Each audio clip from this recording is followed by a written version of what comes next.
Hi friends, నేను మీ నాయుడు సార్ని. 100% మీరు మాట్లాడతారు నిహాలి స్పోకెన్ ఇంగ్లీష్ ఇన్స్టిట్యూట్. ఈ వీడియోలో మనం నన్ ఆఫ్ దోస్ గురించి తెలుసుకోబోతున్నాం.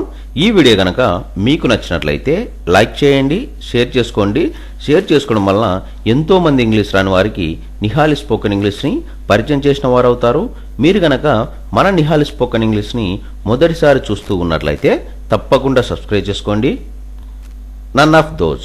నన్ ఆఫ్ దోస్ అంటే దేనిని కూడా అని అర్థం.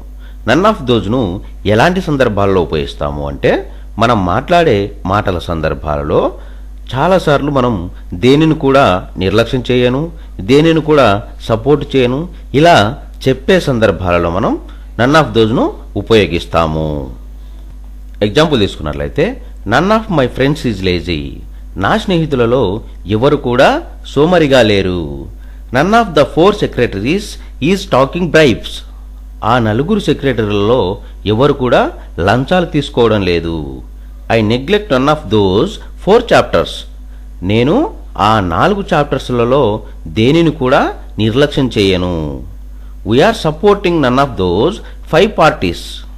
మేము ఆ 5 పార్టీలలో దేనిని కూడా సపోర్ట్ చేయడం లేదు. None of those. None of those అంటే దేనిని కూడా అని అర్థం. నన్ ఆఫ్ దోజ్ను ఎలాంటి సందర్భాల్లో ఉపయోగిస్తాము అంటే మనం మాట్లాడే మాటల సందర్భాలలో చాలాసార్లు మనం దేనిని కూడా నిర్లక్ష్యం చేయను, దేనిని కూడా సపోర్ట్ చేయను, ఇలా చెప్పే సందర్భాలలో మనం నన్ ఆఫ్ దోజ్ను ఉపయోగిస్తాము. ఎగ్జాంపుల్ తీసుకున్నట్లయితే, none of my friends is lazy.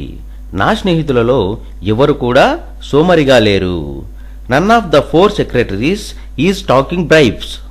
ఆ 4 సెక్రటరీలలో ఎవరు కూడా లంచాలు తీసుకోవడం లేదు. I neglect none of those 4 chapters.